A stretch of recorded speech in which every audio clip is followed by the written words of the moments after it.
The sun does not rise over Death Valley. It detonates.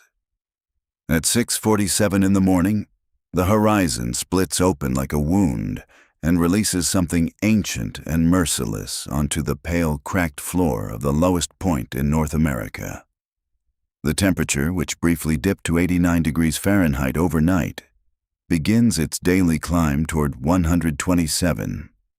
The air shimmers even before breakfast.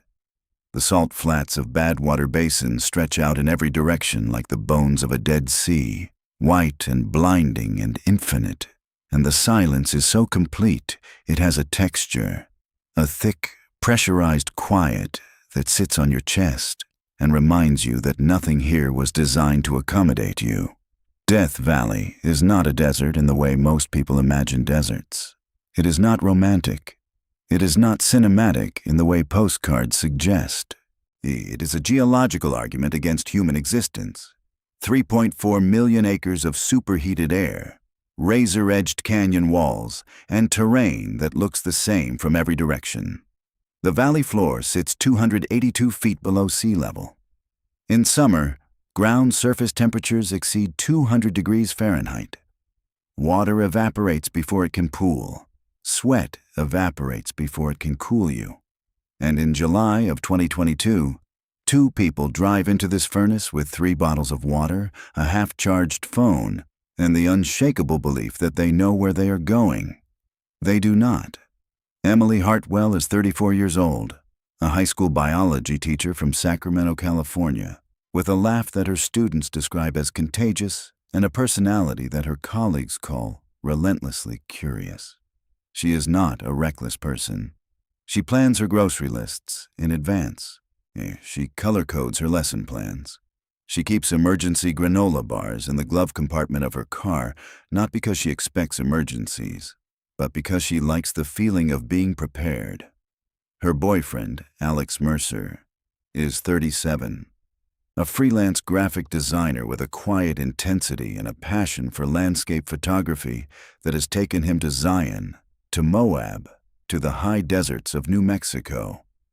He has been to Death Valley once before, briefly, on a December road trip 5 years ago, when the temperature was a manageable 65 degrees and the valley felt almost welcoming. He has spoken about returning in summer to capture the heat haze, the way it bends the horizon into something almost hallucinatory. He calls it the most honest light in America.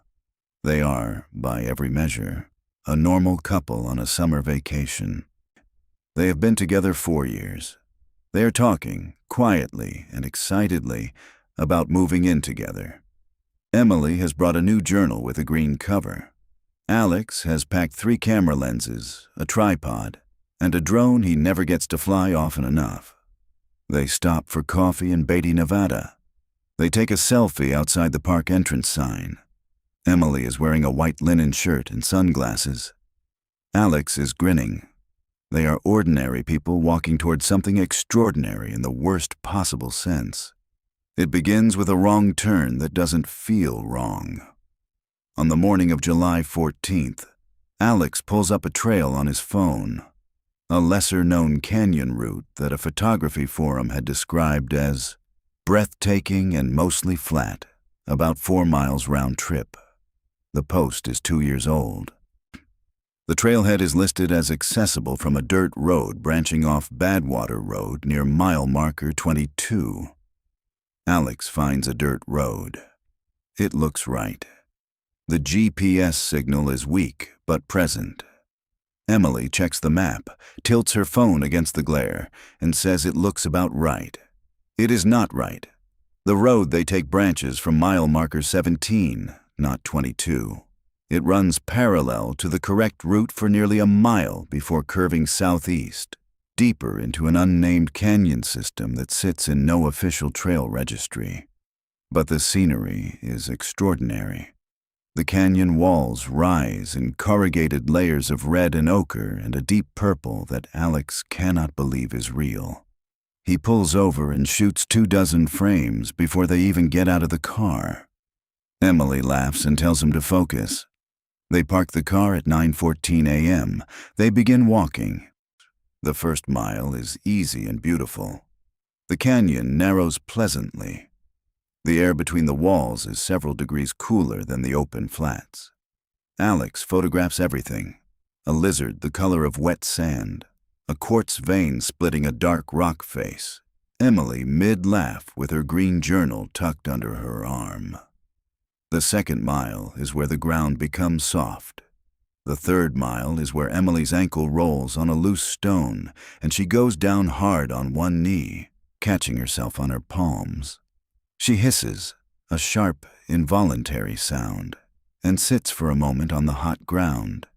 The pain is immediate and specific. Not broken, she decides, but badly sprained.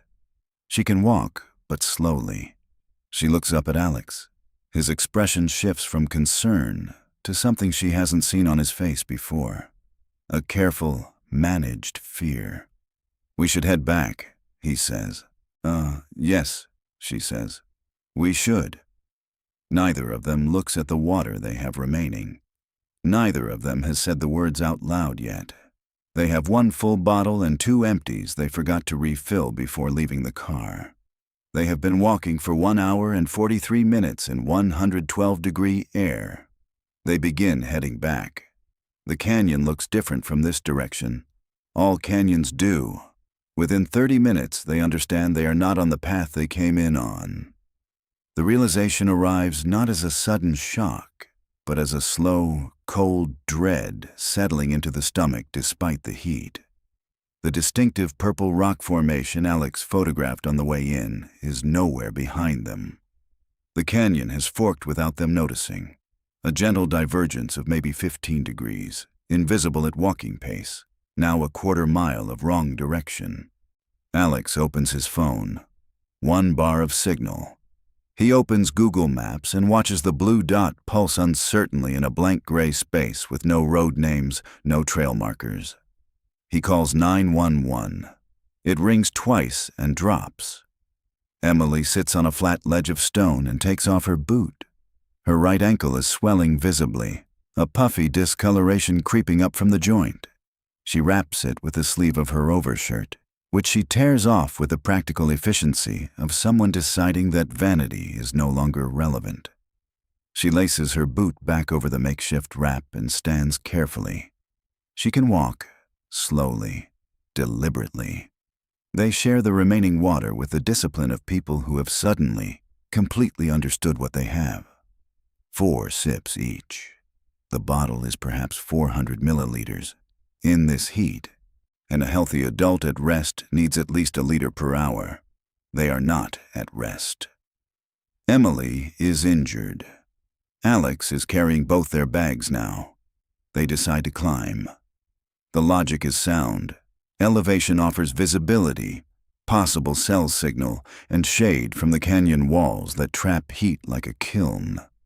Alex helps Emily up a series of broken rock shelves, his hand steady on her waist, both of them breathing in the shallow, controlled way of people managing pain and panic simultaneously.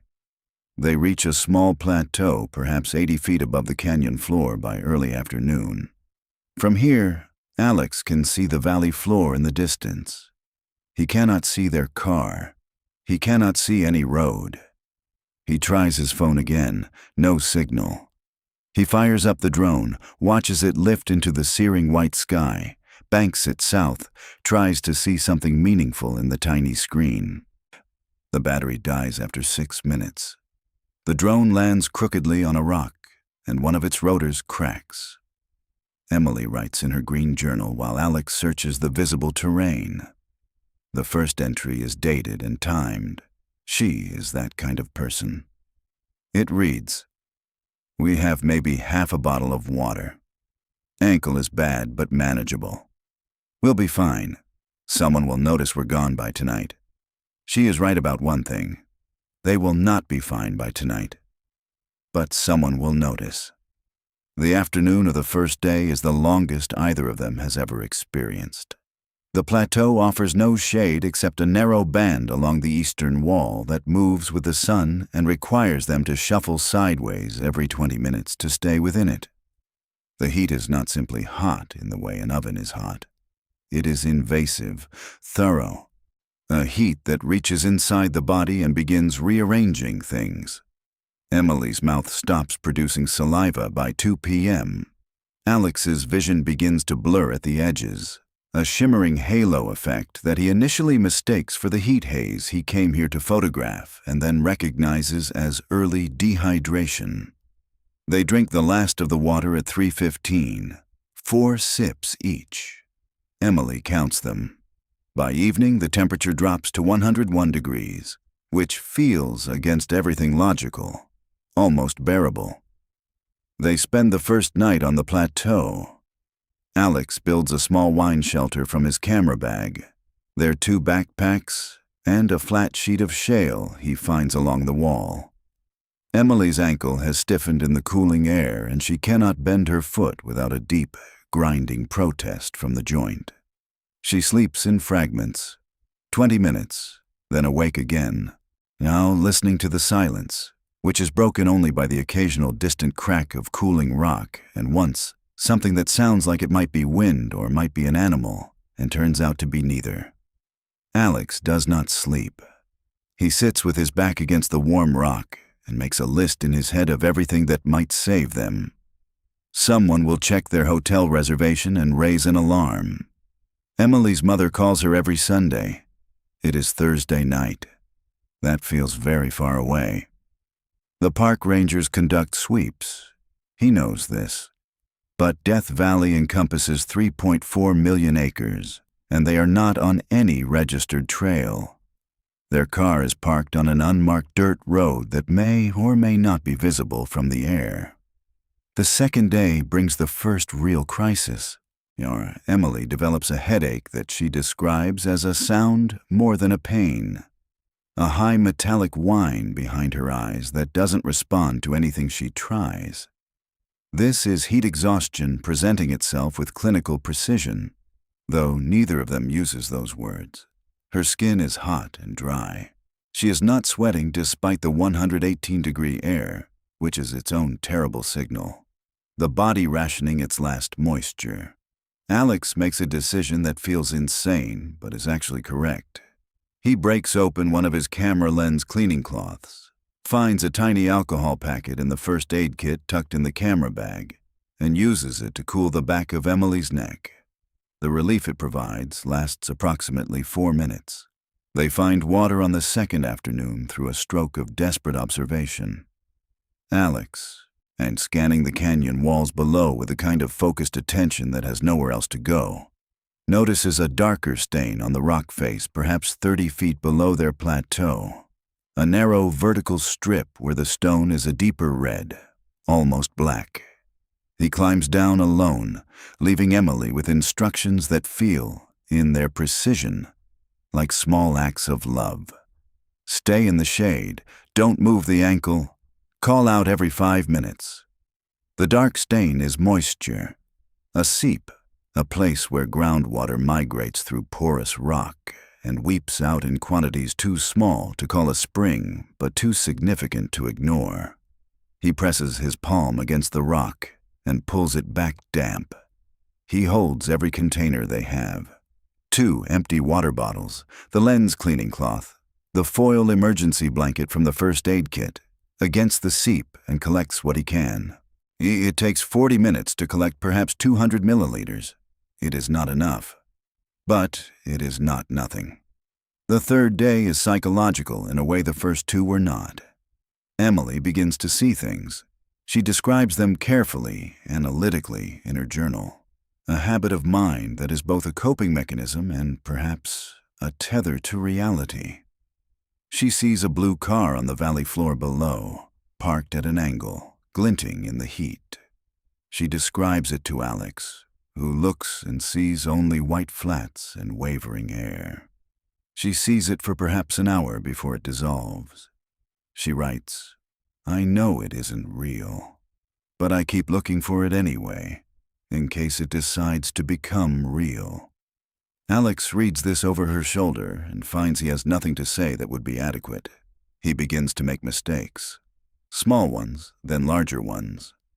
He climbs down to the seep 3 times in the hottest part of the afternoon when he should be stationary, burning energy and moisture he cannot replace, because movement feels like agency and stillness feels like dying. He drops one of the water bottles, watches it bounce twice and fall off a rock shelf into a crevice he cannot reach. He sits with his forehead against the hot stone for a long time after that. Emily says his name from above, calmly and with great care, the way you speak to someone standing too close to an edge. He climbs back up. The 3rd night is when everything breaks. It begins with Emily's condition deteriorating in a way that cannot be attributed to the ankle or the heat alone. She develops a fever. Her skin is fire under Alex's palm, her breathing shallow and rapid, her pulse a fluttering, nigh anxious thing when he presses his fingers to her wrist.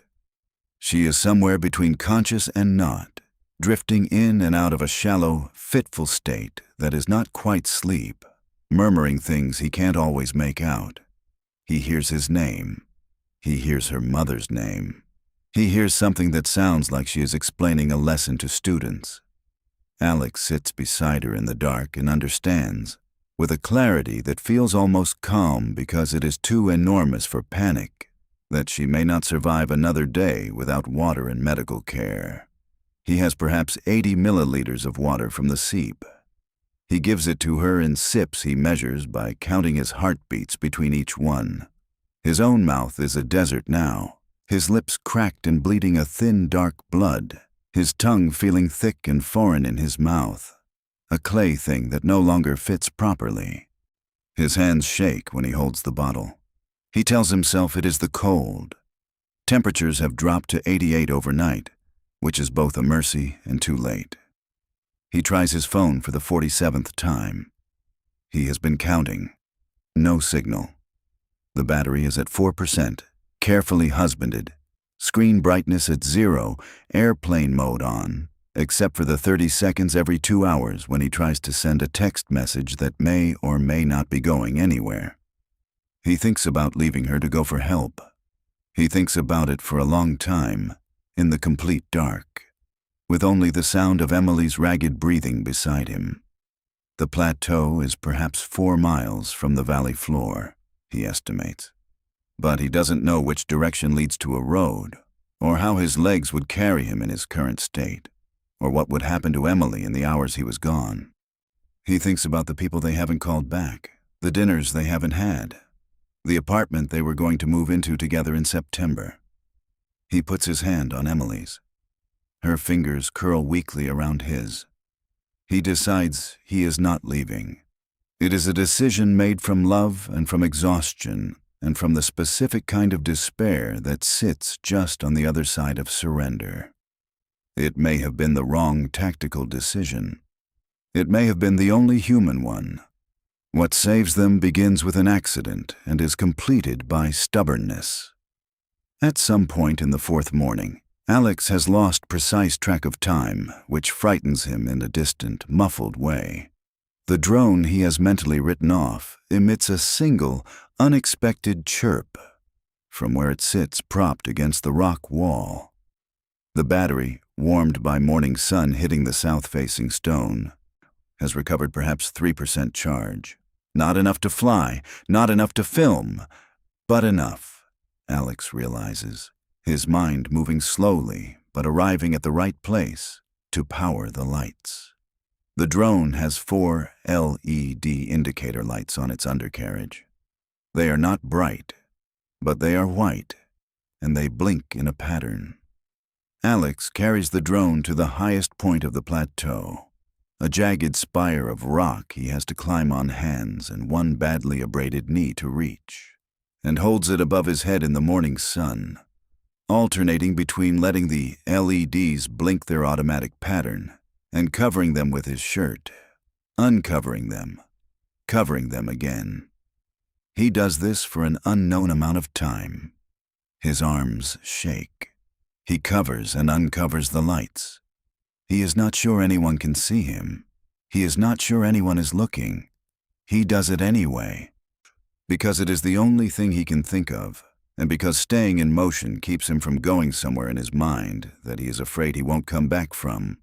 Meanwhile, 22 miles away in the park's communication center, something else is happening. Emily's mother, Sandra Hartwell, has been calling the park service since the previous evening. Emily missed their Sunday call. Then Monday passed. Sandra called the hotel, where Emily and Alex had been booked for Sunday checkout and never appeared. She called the Sacramento Police Department, who notified the National Park Service. A search had been initiated on the third day, concentrated along the registered trails and the correct section of Badwater Road. On the fourth morning, a helicopter on a grid sweep is redirected slightly south based on Sandra's description of Alex's photography habits and the specific canyon lighting he had mentioned in a text message to a friend 3 days before. The helicopter pilot, flying low over a canyon system 2.3 miles outside the search grid, sees something catch the light in a way that doesn't match the rock. A blinking, small and irregular and faint. She banks toward it. The sound reaches Alex before the shape does. He hears the rotors at a distance that makes him certain, initially, that he is hallucinating. He has been on the spire for what must be at least 2 hours. His arms have long since stopped burning and are now simply heavy in a way that doesn't feel connected to him. He hears the distant mechanical throb and does not move for a full 3 seconds because he is afraid that if he reacts to it, it will dissolve the way Emily's blue car dissolved. Then it gets louder and louder. He screams. It is not a word. It is something prior to language, raw and hoarse and completely involuntary, a sound that comes from a place 4 days deep in the body. He waves the drone above his head with both arms. He is crying, though he won't realize this until later, when the tears have dried salt white on his face. The helicopter sweeps past at a 1/4 mile, and his heart drops through the floor of the planet. Then it banks. It turns. It comes back. The NPS helicopter cannot land on the plateau. The surface is too uneven, the spire too narrow, the rotor clearance too dangerous. The pilot holds a hover 40 feet above, while a rescue technician rappels down on a line that swings wide in the rising thermal air. The technician, a 28-year-old ranger named David Okafor, who will later say that the scene was among the worst he has responded to in 6 years of desert rescue, reaches the plateau and finds Emily first. Gray-faced, responsive but barely, her ankle grotesquely swollen inside a boot that has to be cut away. He puts a fluid IV line into her arm with practiced speed while speaking to her in a steady, low voice. Alex tries to help and is gently, firmly told to sit down. He sits down. His legs give way in a way that feels like relief, like the body finally granting itself permission. And he sits on the hot stone of Death Valley with his back against the wall and watches a trained stranger save the woman he loves, and he has absolutely nothing left to do, and it is one of the most profound feelings of his life. Getting Emily into the rescue litter requires 40 minutes of careful maneuvering on the uneven surface. She is conscious for parts of it and squeezes Okafor's hand when he tells her she is going to be all right. The hoist carries her up into the hovering aircraft in a slow, swinging arc, and Alex watches her disappear into the belly of the helicopter, and for one terrible moment, a vestigial panic, a leftover fear. He thinks he has lost her. Then the line comes back down for him. He grabs it and holds on. His fingers barely close around the cable. He is lifted off the plateau in a long, swaying rise, and the canyon walls dropping away below him, the full immensity of the valley floor opening up on all sides, white and vast and indifferent. And he looks down at the pale, cracked earth from which he is ascending, and he thinks, with the last coherent thought he will have for some hours, that it is the most beautiful and terrible thing he has ever seen.